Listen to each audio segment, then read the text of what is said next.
ready, we're gonna do this in one take, so check it out. One take, baby, one take. One take. Okay. Love is Our Weapon continues, and this week we're gonna learn how to do our first deed. Yeah. That's right, and it won't be fun and engaging unless you come and sign up. So, how do we sign up? First, you log on to loveisOurweapon.com, and then you go to Indonesia, our country, because that's where we live, and then we go to FNL, because we're FNL, Friday Night Live. Yay! Once you're logged in, now you're now able to click on the D button for that week and leave a testimony for all of us to cheer on. So remember, loveisOurweapon.com, and make sure the campaign is Friday Night Live. Friday Night Live. Okay. So, now here in FNL, we want everybody to support and love their cats. Yes, even though they can get a little annoying from stealing and eating the food from the fridge at night. A family in Surabaya has been sued by the Indonesian Animal Protection Rights for not loving the cats and in fact did the most horrific thing. What you're about to see is very gruesome, so please, viewer discretion is advised. But oh, Whiskers wanted with just a milk. She was just hungry. Okay. ICA is having a baptism on September 24th, 4 days before my birthday. Yes. That's right, we encourage all of you who hasn't been baptized in immersion and yet already received Jesus as your Lord and Savior to sign up at the Greeter's table. There will be a class on September of the 18th, so be there. If you have any questions about baptism, make sure you contact Pastor Ardo and follow what God says.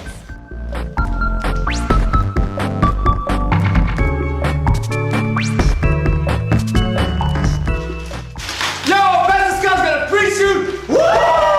Yeah! You know the drill. See the phone, take the phone, cry, and the service, happy again. Happy again. Happy again. And to kick things off with our first deed for this week, let's watch a video on what Pastor Scott is going to preach about.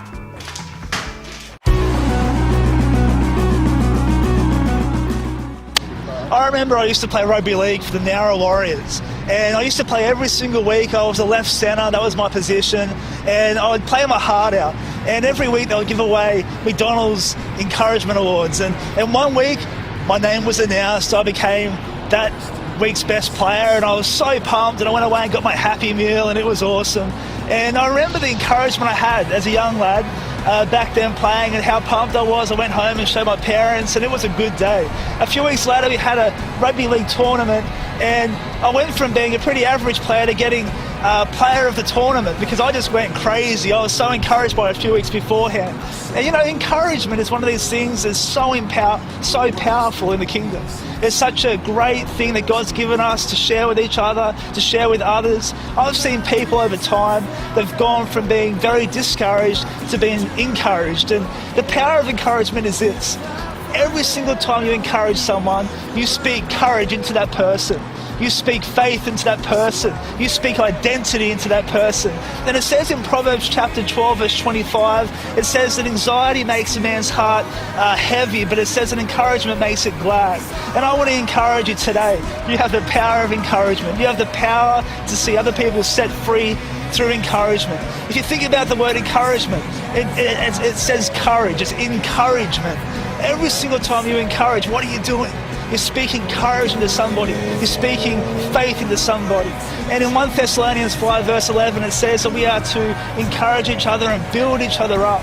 I think about building a house, and I think about the work it takes to build that house. You lay the foundation, you put the walls up, you put the roof on. And when it comes to building someone's life, it's no different. Every single time you encourage, what are you doing? You're putting a wall up in their life. You're putting the foundation down. You're putting the roof up to protect them. And I want to encourage you today. I'm passionate about encouragement. I believe we can see our city changed and touched. Let's be a generation that gives their everything for others, who gives their everything with our words and what we do by encouraging each other in Jesus' name.